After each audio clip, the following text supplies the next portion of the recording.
and today we are going to continue our discussion on major types and prevention strategy for construction accident. And this is the second talk. And the objective for today is only one.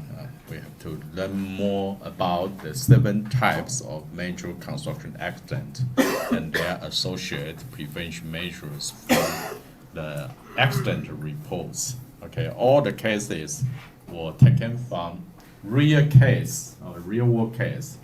Okay, and most of them have killed or have killed workers or have severe injuries in those cases.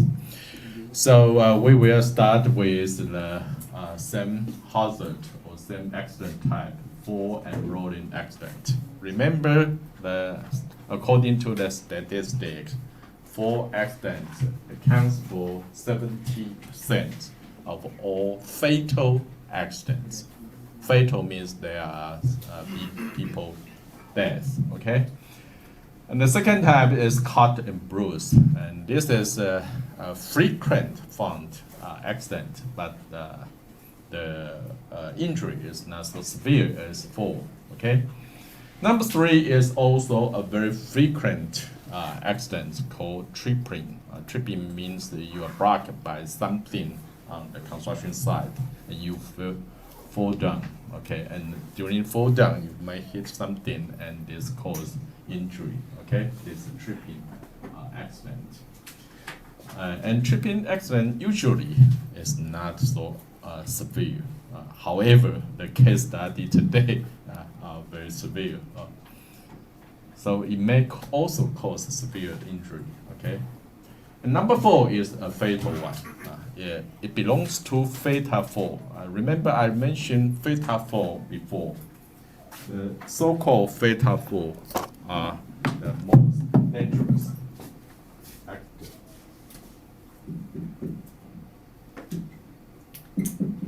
What are the fatal fall? Number 1, fall, right? Yes. Number 2, Burn. no, collapse. I would say in Taiwan, collapse is more dangerous. Collapse. Because collapse usually also induce for accident and other accident. And then I would say electric shock. Electric shock. Shock. And number 4, caught. Yeah, caught in. And in Taiwan, caught in, and in Taiwan, maybe falling object is also dangerous. Falling object. Because the weather in Taiwan is quite windy, and when something falling down from high-rise building, then it can cause very severe dangerous. So this electric shock, especially during the raining day like today, it can be very fatal on the construction site. It killed a lot of people. Okay. And once you get electric shock, like under this weather, it usually is too late to rescue, usually. Because if you want to rescue somebody got electric shock, you may get shot as well, okay?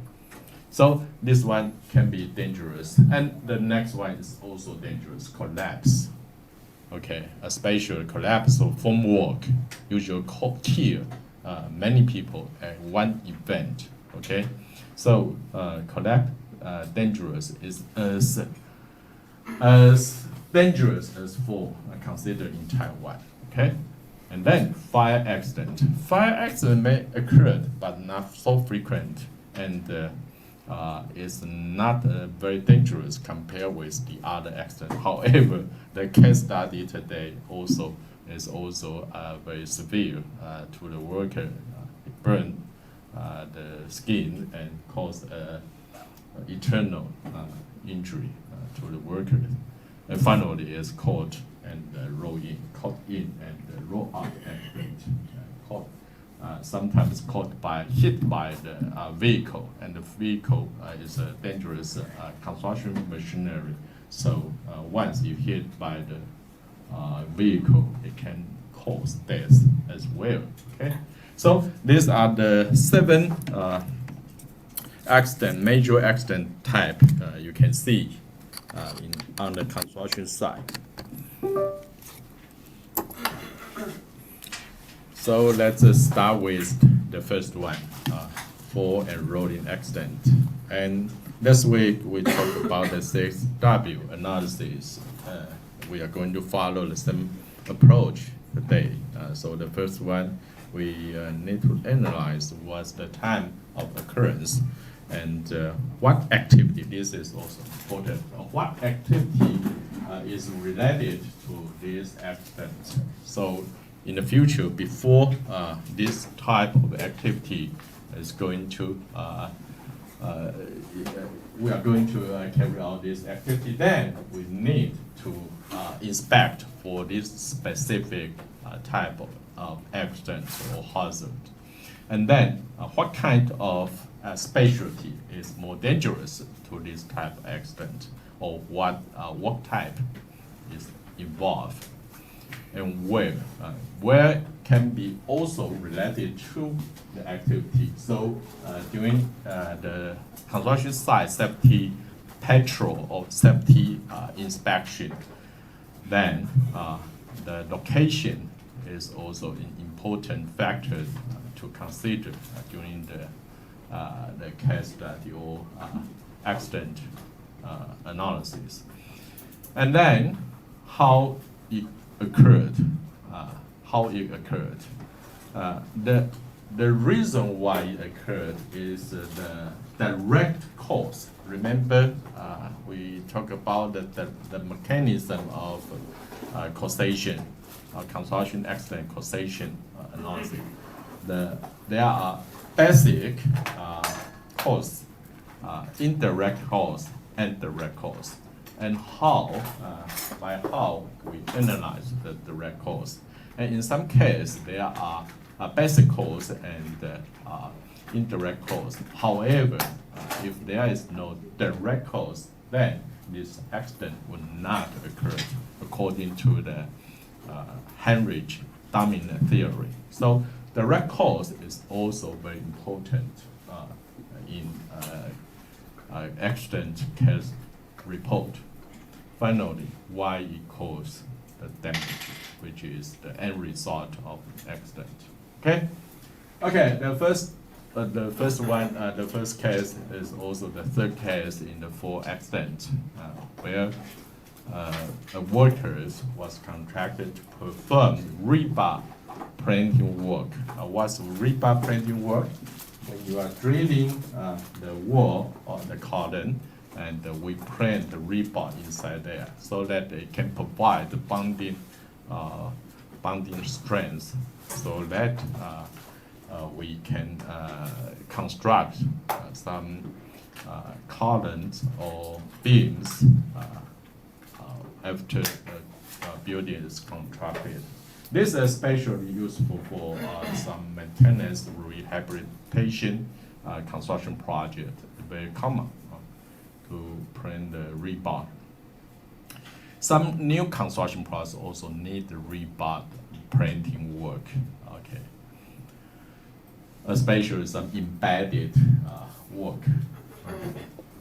So on the date of the incident, while working on the second basement location of the construction site, and the worker fell down from the support type steel structure to the ground, and result in very serious head injuries with fractures of face and his leg and hands and the forearms were injured. But from the photo of accident, you can see that the worker was working on the steel structure, this one. And the distance between the height of the the top of steel structure was only 130 centimeter, and this height is not considered as falling hazard.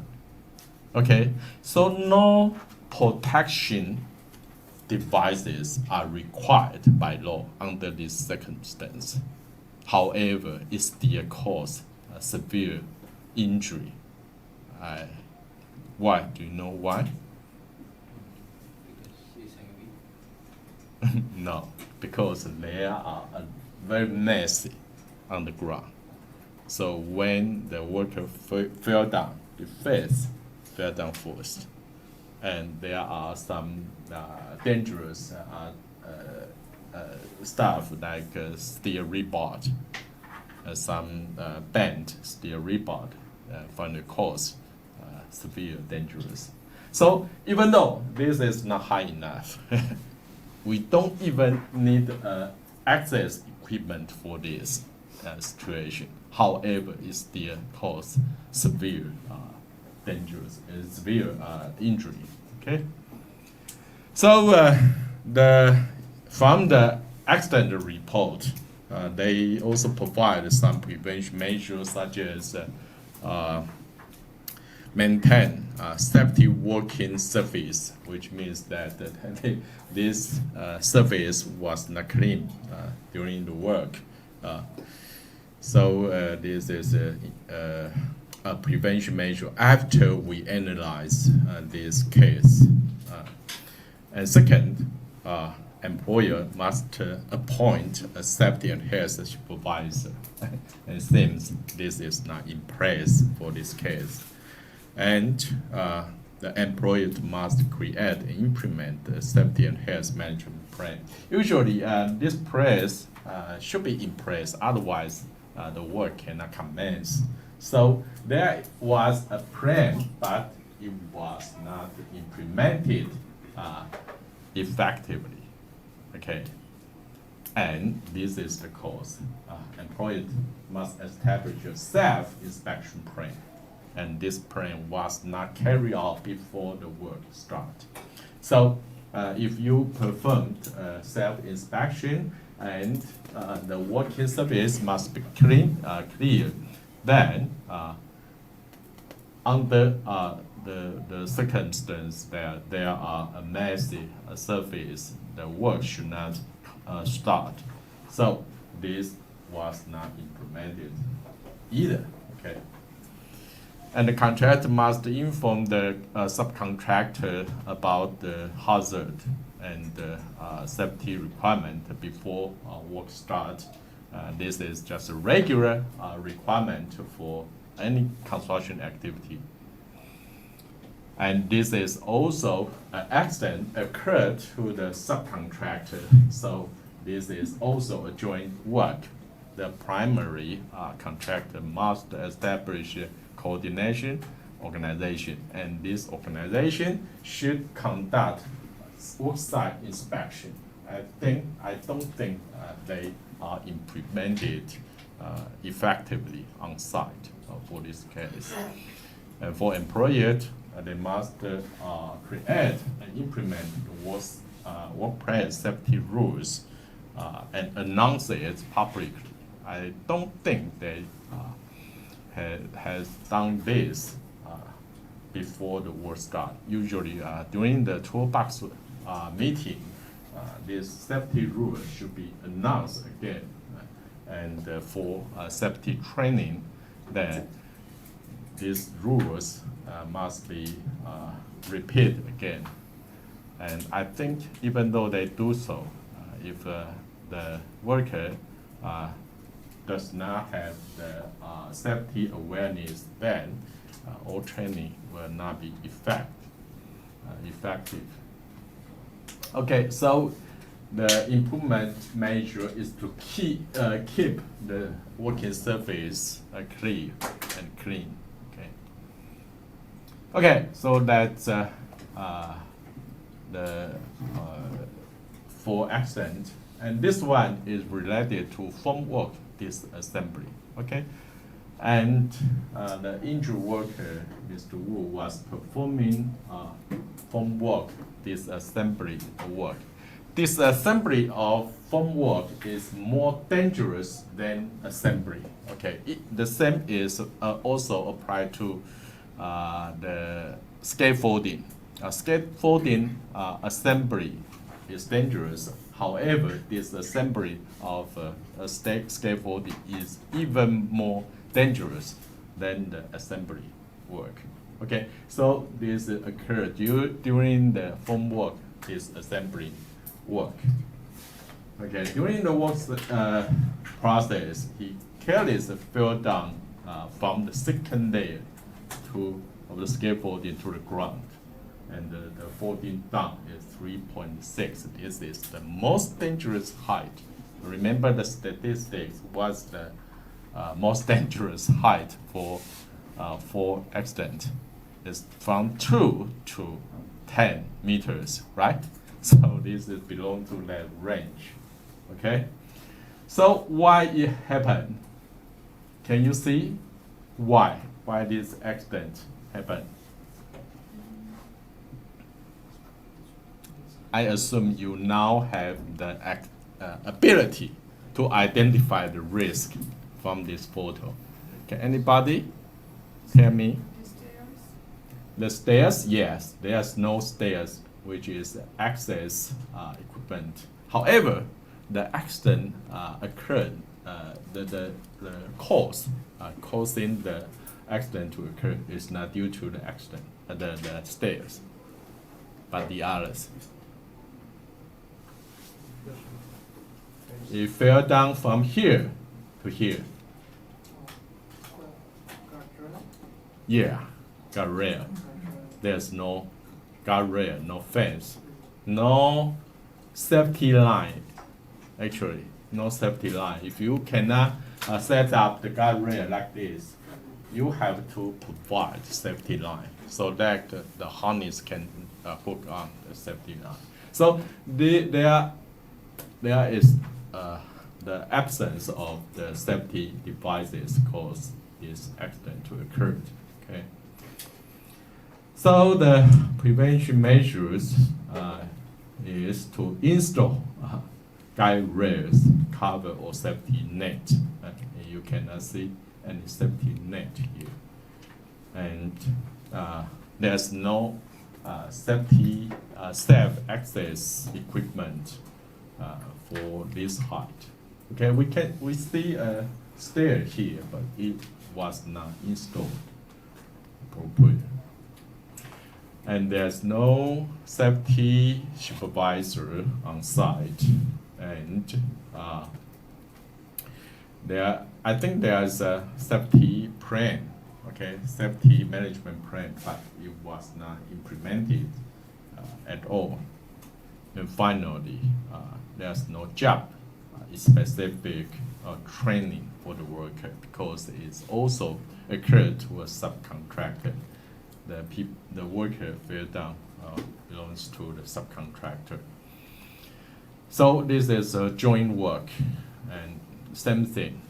We require the primary contractor to establish coordination organization, and this organization should perform their work effectively. So at least they should conduct joint worksite patrol to inspect the safety devices required. And the safety rules should be prepared with the labor representatives and be announced publicly. More importantly, it should be implemented effectively.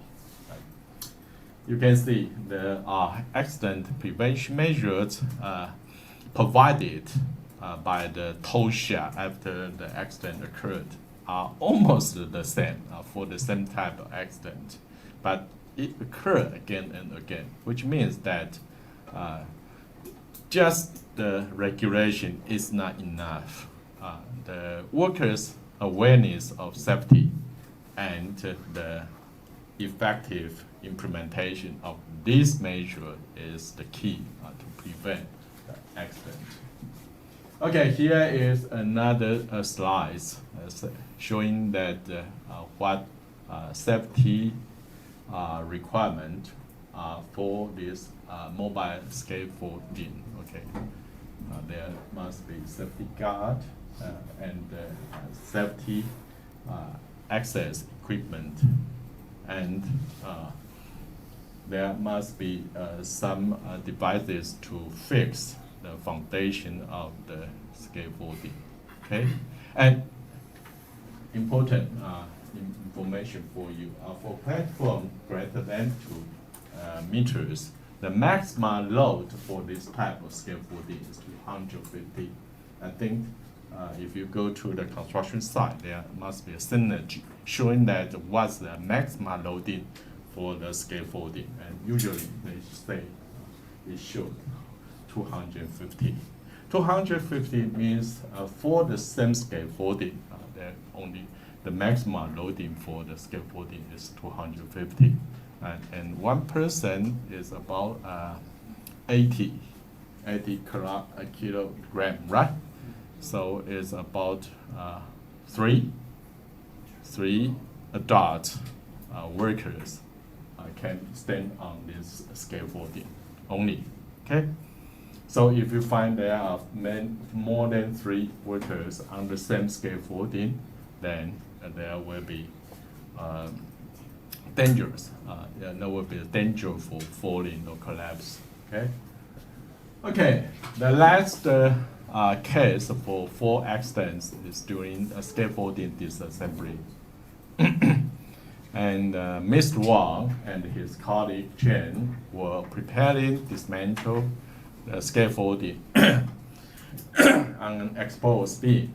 Exposed beam means that it's not sealed. The wall is not constructed yet, so it's open. There will be an opening, okay, vertical opening on the first floor. And Chen, standing on extended scaffolding plank, was about to hand over a plank to Wang, which means they are dismantling the scaffolding. So they are transporting the component of the scaffolding. Okay? And when he saw Ms. Wang suddenly fall backward through an opening and on the opposite side of the beam, and finally Mr. Wang will fall down and plug in about 11 meters to first floor, and he got serious injury, including brain hemorrhage, rib fractures, hip fracture, and ankle fracture. Well, it's serious. Okay, he fell down from first floor to the ground floor, and you can see there is no protection on this side. Why they don't protect this opening? Why? I think they use this opening for transportation. Probably, I think. So if you want to do so, make sure this worker has wear harness and hook on a lifeline nearby, or at least hook on the scaffolding. There must be some place to hook on. Okay, so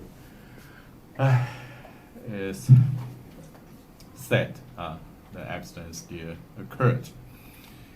Okay, so the prevention measure is still to provide guide rails, covers, or safety net. At least you should provide safety net. But they didn't provide safety net is unusual on the construction site. In this situation, I think they use this opening for material transportation. Otherwise, there must be a safety net covered. Okay. Okay, so there must be okay, and he hurt his head, which means that he didn't wear safety helmet correctly. Okay, sometimes helmet will the worker wear the helmet, but they didn't you use the strap, right? The strap. So about 5 years ago, I developed a system to identify workers who are not wearing the strap correctly. and the system can report this defect automatically. So once you get shot and identify that you didn't wear the safety helmets with strap, then you will get fine. A fine of I heard is $3,000 now, 3,000 NT dollars. That's quite expensive, the fine. I mean, if you did not wear any, not just the helmet, but also the other PPE. Okay. So make sure you comply with the safety protocol. Okay. And the employer must have a safety supervisor on site. Okay, this kind of operation, especially for this kind of operation, if the worker has to work on this dangerous opening, then a safety supervisor is required. Okay. And again, safety and health management plan must be implemented, and platform workplace must be regularly inspected. And the hazard information must be communicated with the subcontractor. We said we call it risk transmission. Risk transmission from the design unit to the contractor, then contractor transmit to the subcontractor. This is the flow of risk information. And this is also the same, the coordination, organization, and the joint workplace inspection. And finally, as public announcement of the safety rules, and also included in the safety training. Okay, this is another slide for the opening of within the building. Within the building, if there is opening, then there must be provided with the guide rail or with this protection. And the height of this protection is at least 90 centimeters. Okay, and if this is internal, a smaller internal opening, usually we use covered like this. And sometimes cover is not enough. We also provide guide rail around the opening. And for some opening, you need to open it again.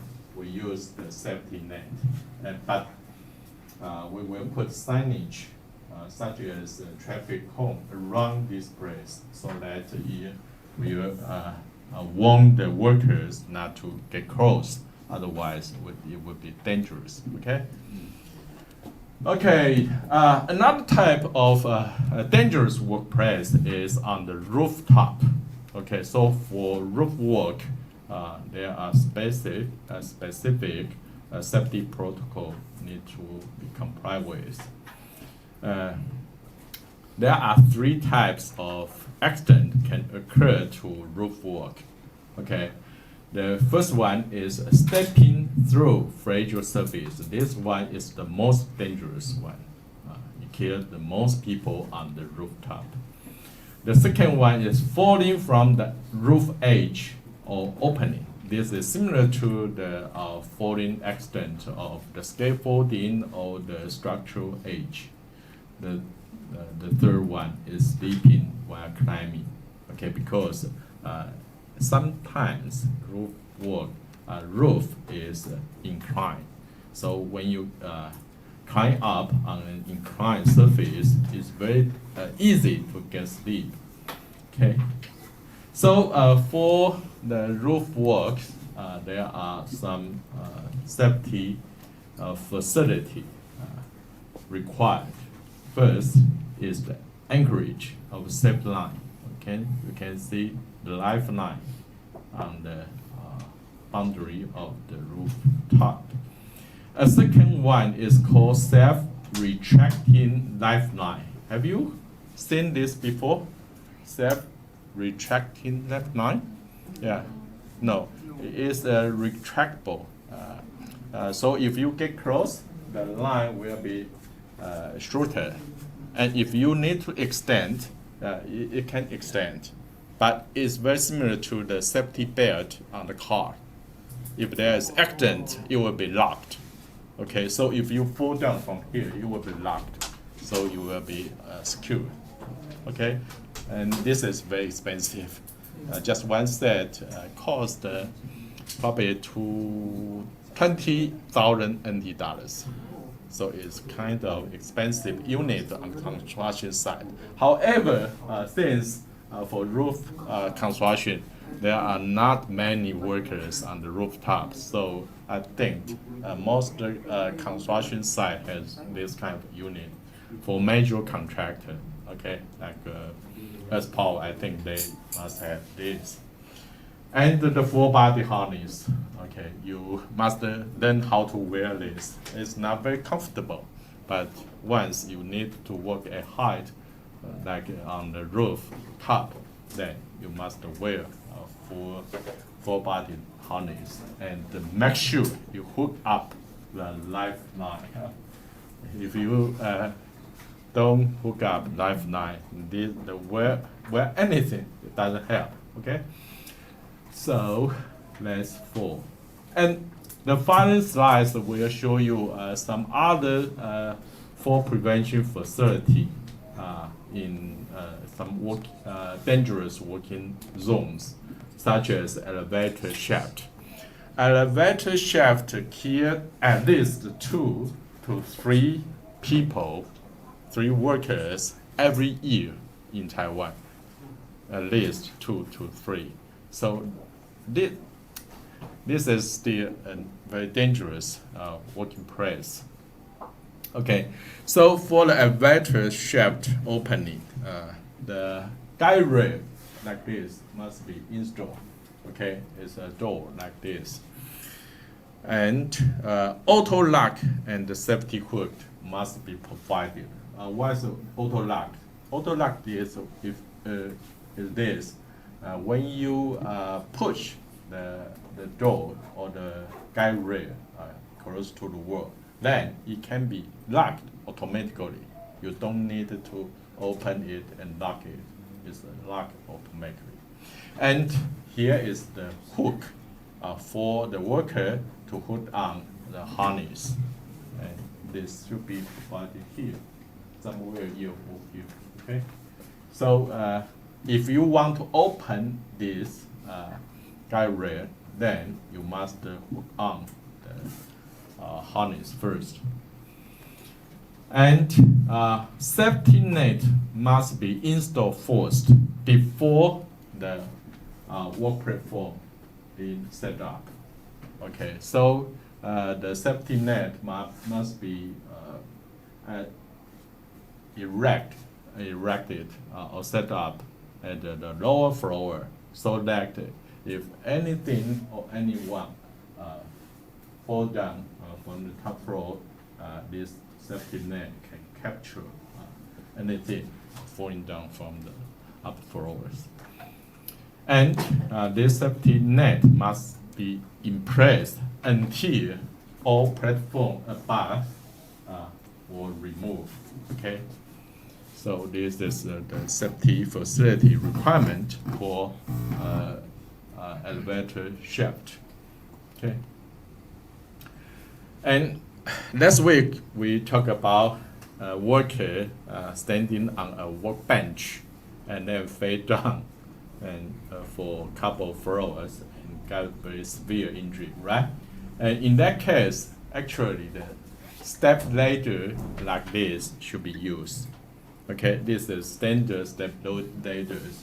Okay, and for these step ladders, there are some requirements. First, it must have a lock angle with hinge or brace to prevent slipping. Okay, this is the lock angle. Okay, and only move when no one is on the ladder. So if you go to the construction site, you will see workers, they move when they are on the ladder. So now there will be a brace like this. With this brace, they cannot move anymore. Okay, but some worker doesn't like this. They replace this with a rope. and with the rope, they can work, they can move like they are working on the ladders. Okay. So it's very dangerous because when the ladder is moving, it's unstable. So if you on the ladder, then it's very easy to get falling. And use non-conductive materials. Okay, metal is conductive. So if you use metal, you must make sure there's insulation with the nearby electricity power line. And this is not suitable for heavy duty construction work. Like if you want to set up the rebar, then it's very heavy. Then you must consider the stability of the step ladder. And this is not allowed to use for the work higher than 2 meters high. So if you need to outreach to a height with more than 2 meters, then you must not use step ladder. You must use elevated platform, work platform, okay? Or you must set up the scaffolding for that, okay? So that's a very common equipment on construction site. So this requirement must be complied with. Another one is access equipment. We just talked about access equipment, right? So according to the regulation, if the worker must to access some place with a height difference greater than 1.5 meters, 1.5 meters about this height, okay? About this height. Then safety access, safe access equipment must be provided, like this one. Okay, this is more than 2 meters, so you must provide the safety equipment. Safety ladder is not only a ladder, but also with the rail, so that the worker can hold on. The rail is very important. And if we want to climb over this wall, okay, then safety access equipment must be provided. This is another example. Okay, if you want to climb up to the top of the bridge, then the access equipment also need to be provided. Okay? Okay, so let's take a break. After the break, we are going to continue our discussion on the major accident type. The next one is also an important safety facility, which is scaffolding. Scaffolding is important because 22% of accidents occurred on scaffolding. I mean, 4 accidents, and not only that. Scaffolding is also a working place where compound hazard can occur. Compound hazards means that multiple hazards can occur at the same place, such as 4 accidents, right? And wires collapse can also occur on the scaffolding, and wires falling object.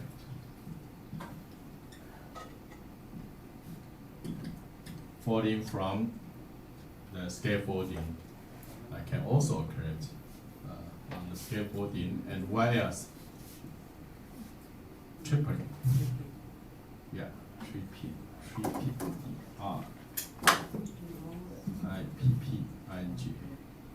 Tripping. And what else? A lot. Okay.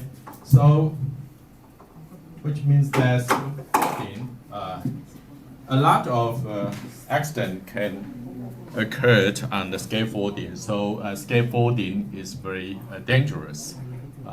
We, according to the safety regulation, including the occupational safety and health rules, and also the construction safety facility standards, there are a lot of requirements related to scaffolding.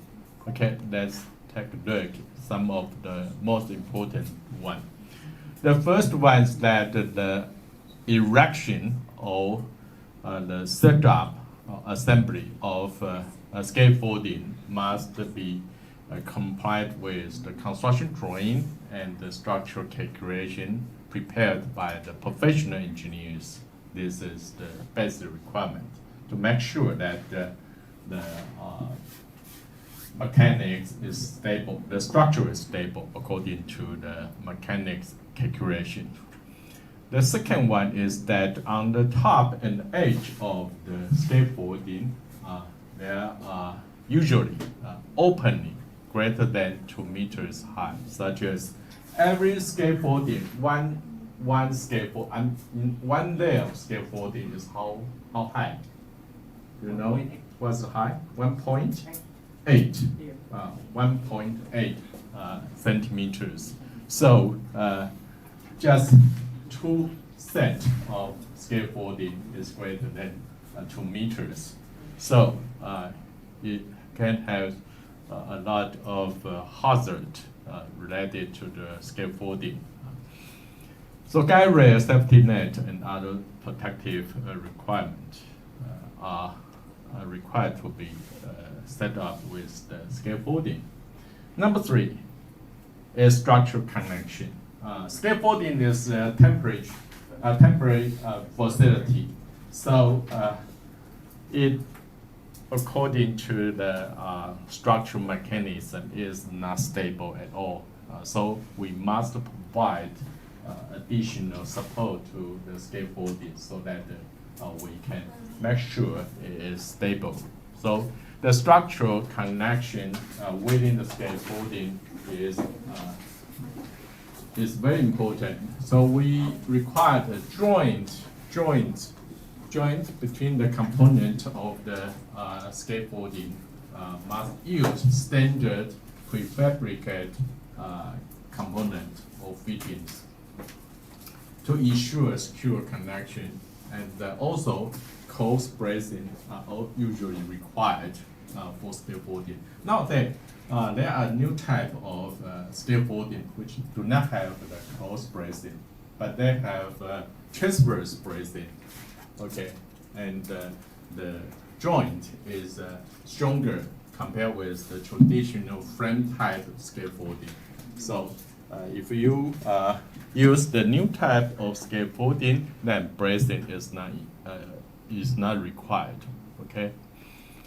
Number 4 is scaffolding. The component of scaffolding nowadays we require CNS 4750. This is a certified scaffolding, certified by the CNS lab. So if you do not use the CNS, you must submit the component for inspection first. So it's even more complicated or time consuming. So nowadays most contractors use CNS 4750 standard scaffolding now. And number 5 is the ground or foundation requirement. This is my phone. Sorry. Don't know who is this. Sorry. And the ground. This is a superstructure. If you consider this as a structure, then it's can be as high as 10 floor high. So the foundation requirement for scaffolding is the same as a structure or a building. So, but since this is temporary facility, so usually the foundation is not solid or compact at all. So when you set up the scaffolding, the foundation, you must pay a special attention to the foundation because the ground of the construction site is usually wet, and the ground, the soil, when they are wet, they have very low bearing capacity.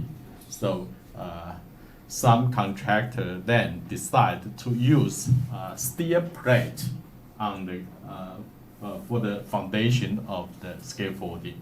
Okay, a steel plate with 3 centimeter thick, so that they can avoid the problem with the ground stability for the scaffolding. Number 6 is anchorage. Anchorage is the key factor to retain the scaffolding against the wind and earthquake and other loading. So there are very strict requirements on the scaffolding's anchorage. The vertical spacing should be less than 5.5 meters and horizontal spacing less than 7.5 meters. Okay? Horizontal or switch? Horizontal should be this. I have to check the regulation. But this is provided by the materials of the TOSHA safety training, so this one should be correct. Okay. And number 7 is the platform requirement. Platform, which this is platform. The minimum width for the platform is 40 centimeters. But if you want to use it as a platform, then full coverage of the full coverage like this. No opening is allowed for the scaffolding. So full coverage with the plank and this 2 supporting points, to support at this too. And is securely fastened, and the gap between the plank should be less than 3 centimeters. Why 3 centimeters? Do you know why? 3 centimeters is allowed. Because when gap is more than 2 centimeters, the tools or nail can fall down. That's one reason. A key reason I asked the researcher in the IOSH.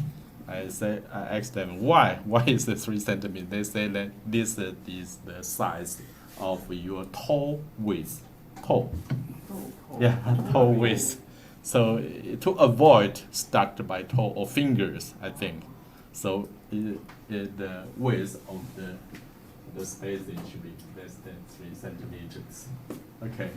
And it was not determined by IOSH, it was determined by the United Kingdom, the very early specification for scaffolding. Okay, so this is a requirement on the anchorage. You can see there's no anchorage between the scaffolding and the structure. So this scaffolding is very unstable. If there is a wind, then it can easily collapse. Okay, and this one is the connection. You can see what's the connection between this. They use a wire stirrup. This is not secure at all, and this is even not fixed at all, and this as well. This is not standard component. Usually we require them, the scaffolding to use prefabricated pin lock or pin socket. Okay, so this is the scaffolding, or it is also called wall tie, tie to wall. Okay, wall tie or anchorage actually. And it should be embedded in the structure during construction, so that when you set up the scaffolding, it can be used to tie the scaffolding. And you should use the standard component. You cannot use some replacement, something for replacement of the standard component. Otherwise, you must submit it for testing in the lab first. Okay. Okay, this is the support to the scaffolding. Especially when you want to dismantle the scaffolding, you should provide support like this. Otherwise, you cannot disassemble it to the scaffolding. This is another scaffolding safety reinforcement. When the contractor want to dismantle the scaffolding, then they have to provide this kind of anchorage first. Then they can disconnect the anchorage with the wall tie. Okay. Okay, this is the connection of scaffolding component. This is a standard pin and socket joint. So this is required. It's kind of fittings. And this is the bracing, the cross bracing, and the foundation you can see. There's no support at all. And this kind of bracing is useless. It does not provide any bracing strength. So these are defect. And can you see what is missing here? Bracing, right. There are two types of bracing: cross bracing and transverse bracing. Okay, so it's very unstable. If I see this on the construction site, I will ask them to stop to work because this can cause immediate dangerous to the construction worker, because I'm not sure who will step on the scaffolding on top row. Okay. And this one, there's no pin. Can you see that? There's no pin. So I think this ability is very important for you to identify the hazard on the construction site. You must have this ability, otherwise you will, even you are in danger you are not aware of. Okay. Okay, so let's relate it to 4 accidents.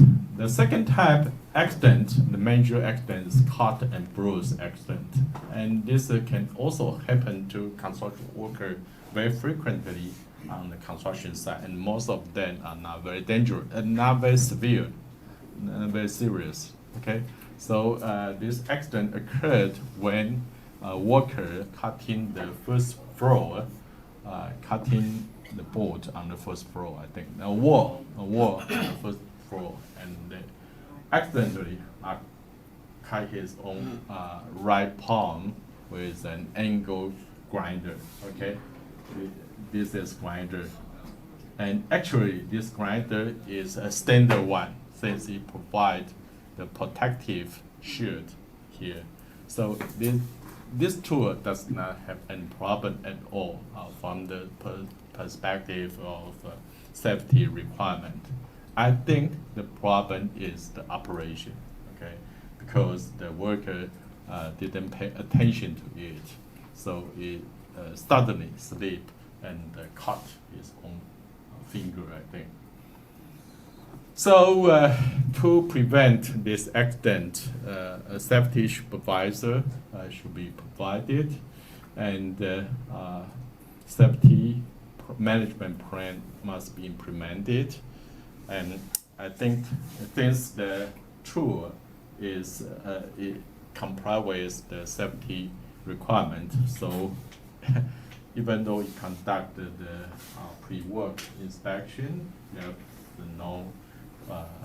doesn't help in this case. So what can help in your opinions?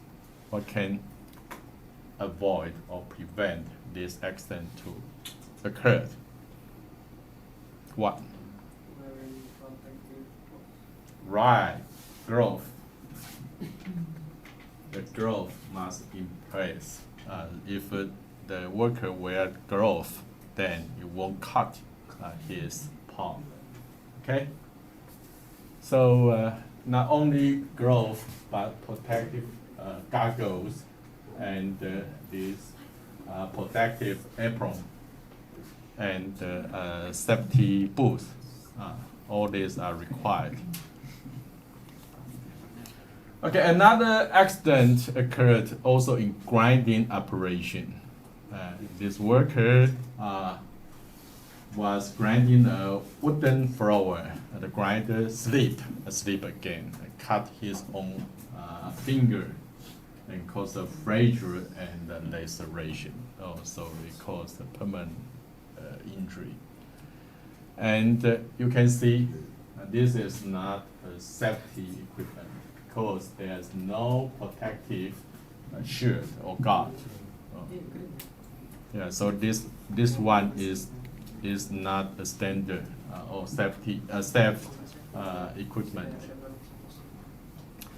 So the employer must install a safety guard or comply with safety regulation for the equipment, and the employee must also consult with the labor representative while develop the safety rules, work rules, and they must announce publicly and implement and also include these safety rules during the safety training.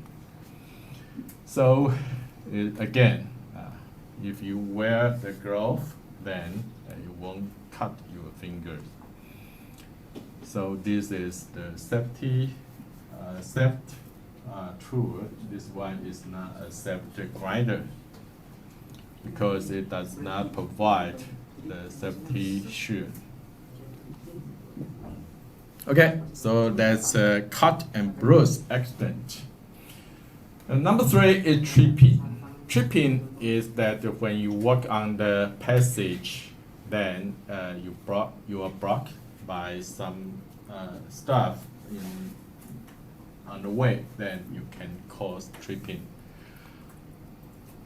And this one is a tripping accident during cylinder handling. Okay, tripping itself is not so dangerous, but once you are carrying heavy stuff, then it can be very dangerous. So this accident occurred when 2 workers were moving the gas cylinder on the ground floor. Okay, so it should be a very safe floor, right? But while passing through an outdoor area, the victim, Mr. Huang, slipped and broken brick when he stepped on some massive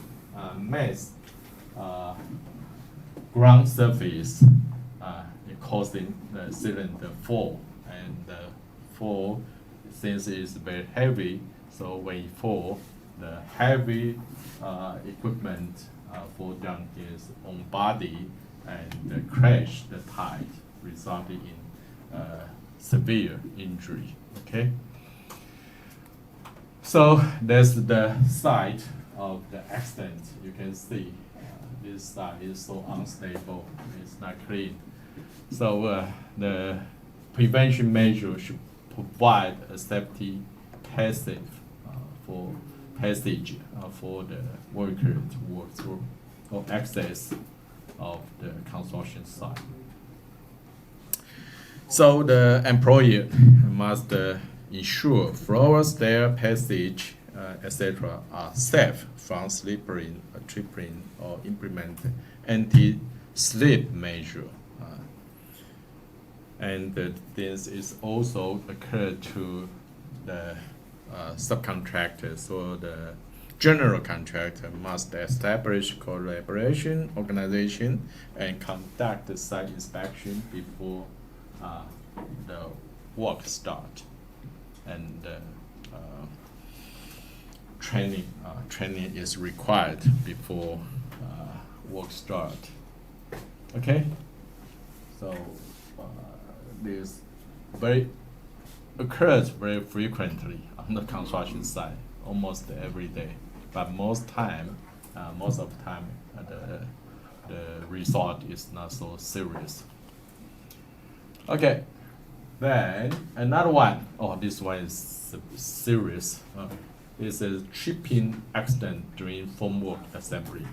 Any work related to formwork assembly or disassembly is very dangerous. Okay. Okay, what's the accident? This worker, Mr. Chen, was assembling a formwork on the second floor. Second floor is not high, and he fell after stepping into a gap, which means that there is no safety work platform, right? So that he stepped into an opening, actually, an opening, and sustaining 2.5 centimeter deep puncture wound to his the abdomen from a steel rebar. So punched by a rebar. Can you imagine the bloody? Okay. So this capture from a CCTV. See, he is standing on somewhere. So somebody is transporting material to him, and suddenly he stepped to the hole on the formwork, so he fell down. Okay, so how to prevent this accident from occurring? First, we have to protect the sharp edge. Sharp edge, like steel rebar, is very sharp, and sometimes formwork itself can be sharp as well. So for sharp edge, they need to be covered or be protected. Secondly, the helmet. See, this worker does not wear helmet and wear PPE. No PPE, no helmet. So I think that 80% of the cause should be due to the workers' unawareness of safety. So helmet should be provided. And how about the safety working surface? Because there's no plan, no cover on the formwork, so there are a lot of opening. So there's no working surface. And the safety supervisor, if there's a supervisor, is this a supervisor? I'm not sure. If he see this worker is operating on this unsafe work area like this, I will assume this is immediate danger to the workers, so that he should stop him right away. Okay. So there's no safety supervisor effect. Implement the safety protocol, and no safety plan implemented, and also inspection ahead of the dismantle work, and also hazard disclosure. I think the unawareness of the worker is the main cause. However, the contract is the responsibility of the contractor to transmit risk information to the subcontractor, including the hazard and the safety prevention measures. And finally, the transmission of risk to subcontractor. Okay. Oh, this is also a joint operation. So again, it's subcontractors, workers who committed this accident, and training is required. Pre-work safety training should be provided to the workers who are new on the construction site, and also public announcement of safety work rules also including in the safety training course. Okay, for exposed steel rebar, there are two ways to protect this kind of hazard. First is to use the rebar protective cap like this. It is very common in Taiwan. Another one is more expensive, called using U-shaped metal. U-shaped metal can be used when this hazard can exist for a long time. Because if you use the cap, this cap can be easily loose and go away. So you need to maintain this cap from time to time. But if you use this U-shape plate or formwork, it can stay in place for a long time, right? So for long-term protection, this approach is better than this one. Okay. Okay, number 4 is electric shock. Okay, as I mentioned earlier, this can be fatal, especially under the raining day. Okay, and this unusual. It occurs during sheathing work.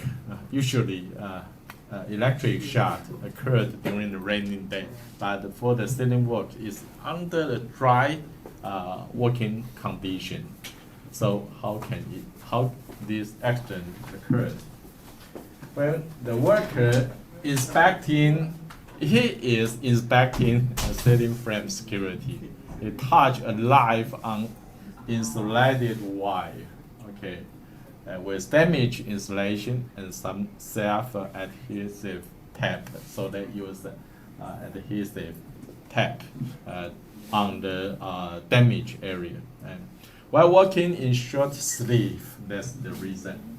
There's no insulation with safety boots and the safety wear. So he received electric shock. Nope. Okay, so you can see here is the wire, the damaged wire, and touch the ceiling component. Oh, there's no electricity.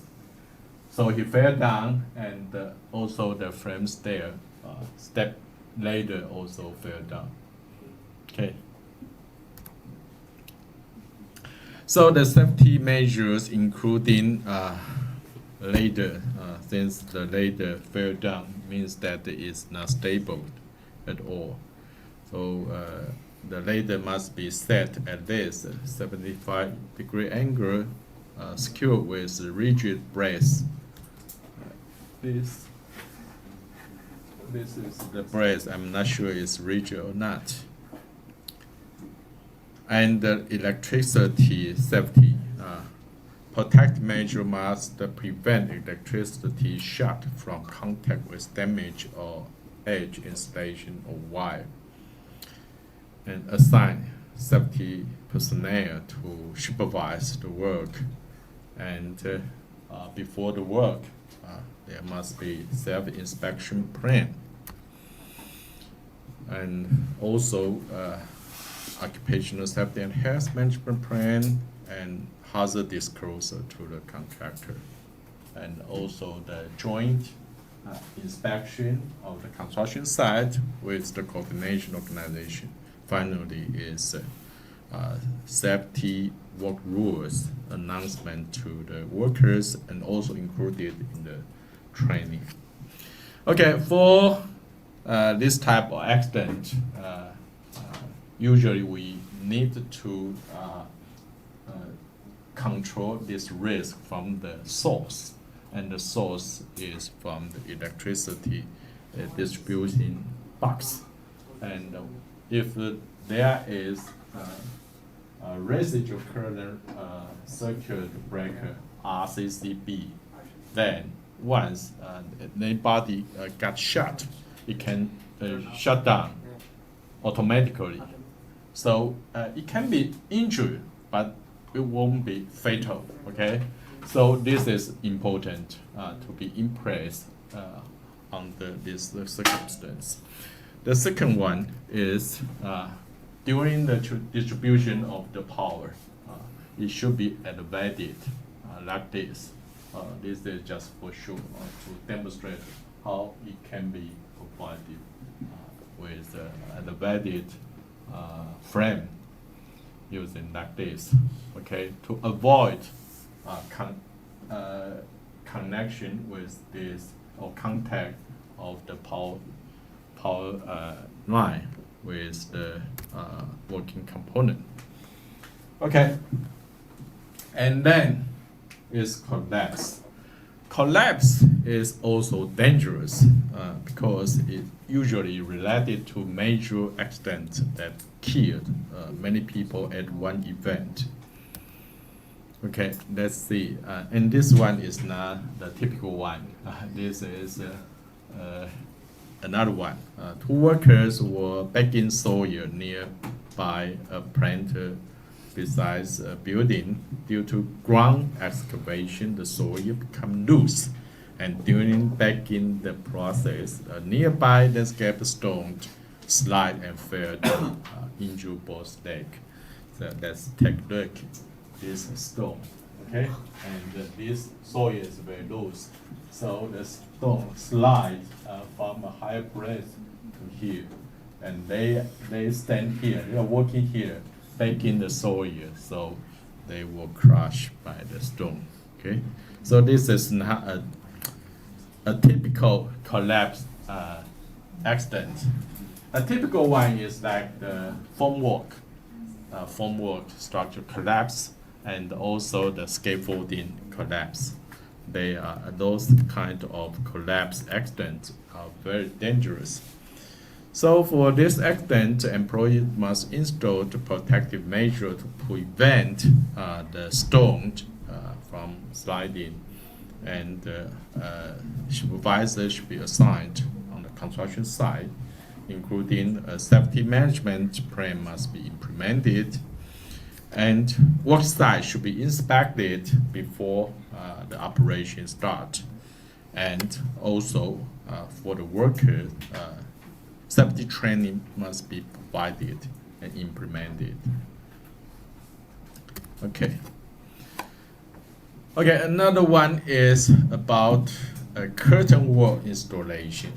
Okay, the worker was installing vertical horizontal curtain wall component on third floor balcony, and the materials were pressed and secured on a triangle bracket platform near and between the beam and the platform. The other worker stepped on the platform, and vibration caused the material to collapse.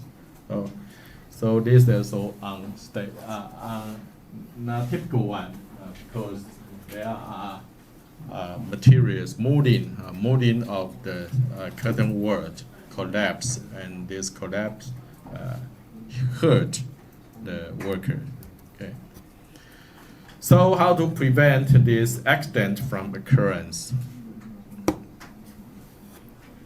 For collapse prevention, the measure must be in place when working on inside or around the structure, or assign a safety supervisor to make sure that all components are stable when they were placed on the construction site, and the management plan must be implemented, and the material installation should be checked before the work start. Okay, then fire accident. Fire accidents rare occurred on construction only when there is a welding operation. If there is welding, then fire is frequent. However, these two accidents are not typical, but they are severe. Let's take a look. The first accident occurred during the epoxy floor coating. Epoxy, do you know epoxy coating? Yeah, for epoxy for like the parking lot. Parking lot, they provide the surface with bearing capacity, and the worker, two workers, they are called colleagues. were performing epoxy flooring work on the B4. B4 is downstairs, like a 4-floor basement, right? And under B4 is a confined space. Within a confined space, the density of the gas, the vibration of the tolerant can be very high. So it becomes very dangerous if there are something can ignition, cause the ignition of the gas, okay?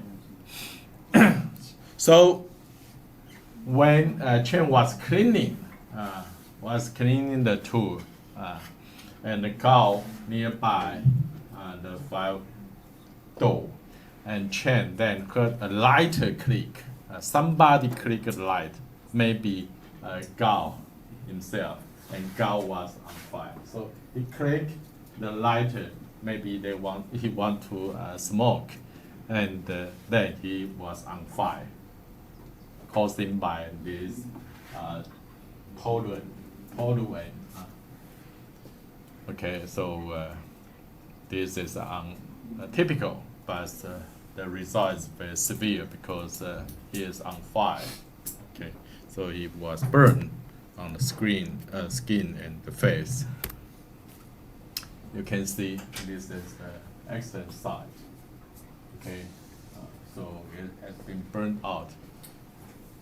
When you're sitting here and click on the lighter, and the fire just occurred.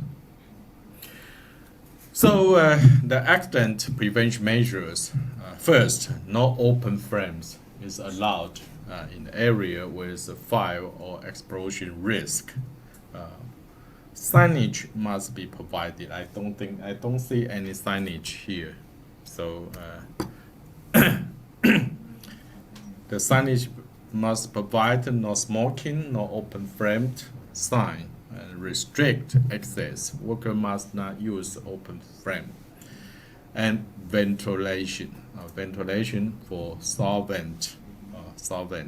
Enclosed in the indoor work area, a confined area. Organic solvent like toluene must be equipped with sealed system, local exhaust, or general ventilation. So if there is ventilation, I don't think the density of the gas can be so high. So it won't cause the fire or explosion. And number 3, solvent work supervision. Solvent is also very dangerous, especially under a confined space like a basement area.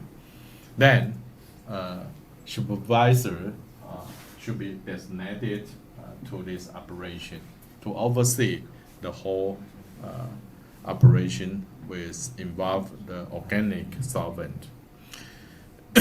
So safety supervisor should be assigned to oversee this operation. And this kind of operation is called type D, A, B, C, D. Yeah, type D. Type D work operation is a dangerous operation. So special occupational safety and health plan must be provided and reviewed by TOSHA, okay, in Taiwan is required. So I don't think they have provided this kind of plan, and the plan was not reviewed.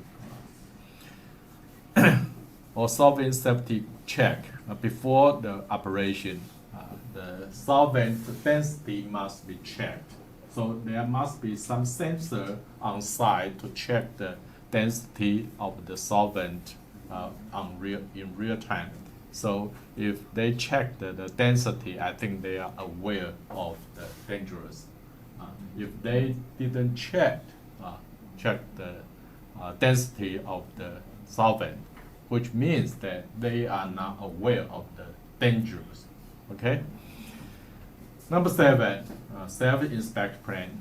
Since there's no OSH plan, they are not checking the solvent, so they must not self-inspect plan as well. Okay, and hazard disclosure to contractor and subcontractor before outsourcing. I don't think this is regular at the construction site, so I doubt the contractor is aware of the dangers. Okay, and neither the subcontractor aware of this. Okay, and since this also occurred to the subcontractor, so the prime contractor must set up a coordination organization, and they should conduct joint site inspection as well. And this accident occurred to a worker under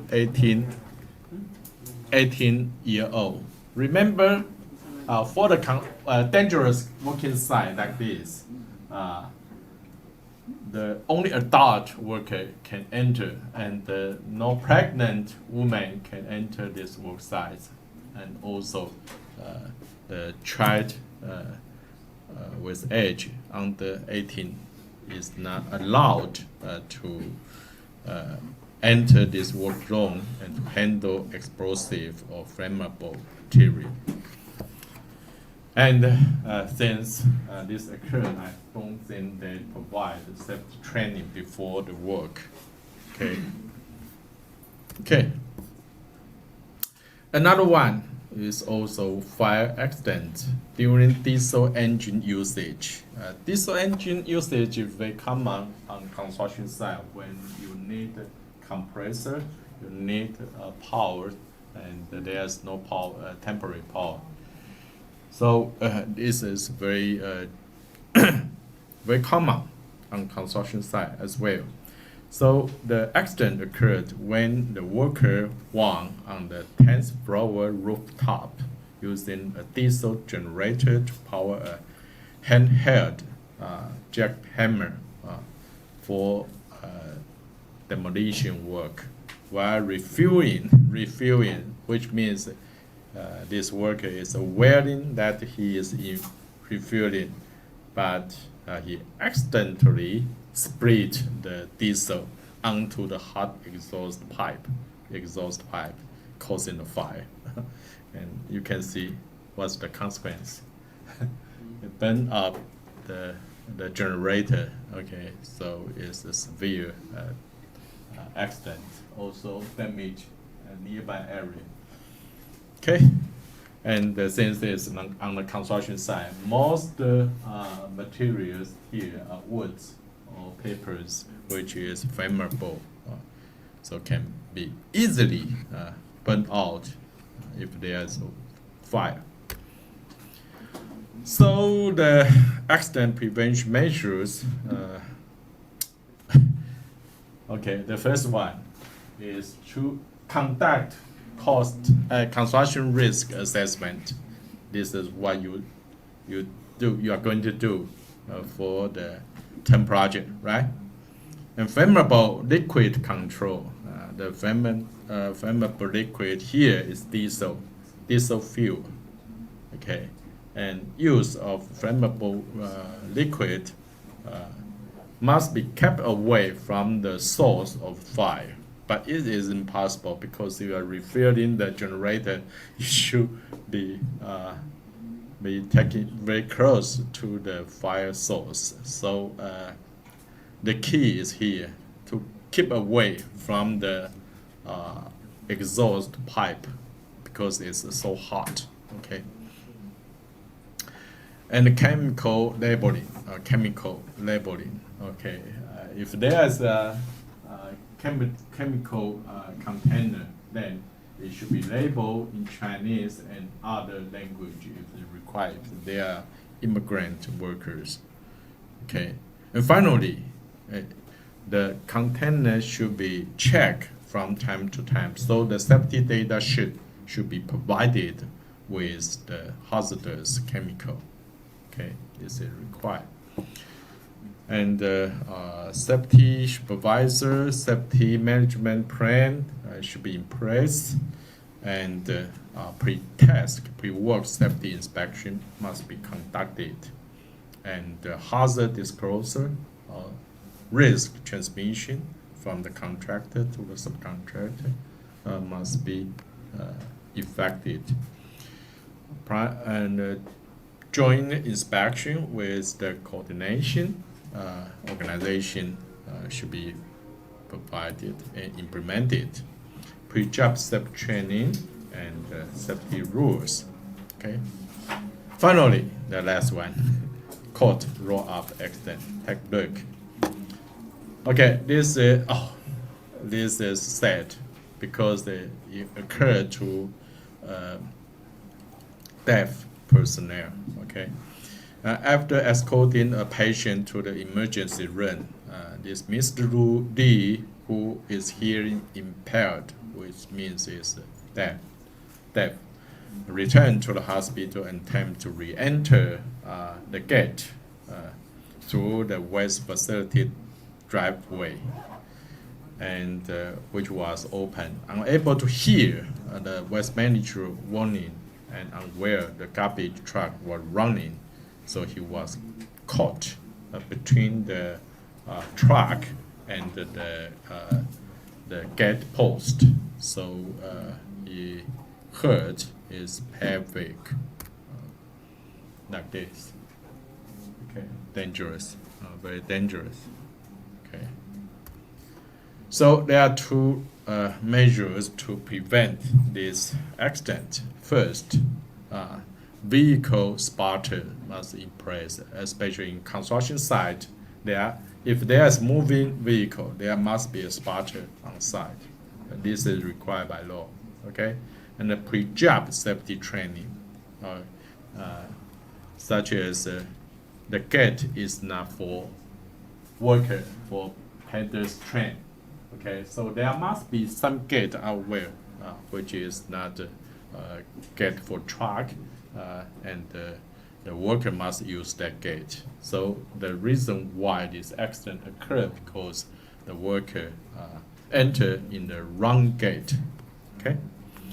Okay, so that's all for the material. There are so many accident report, so it cannot be included all in these slides.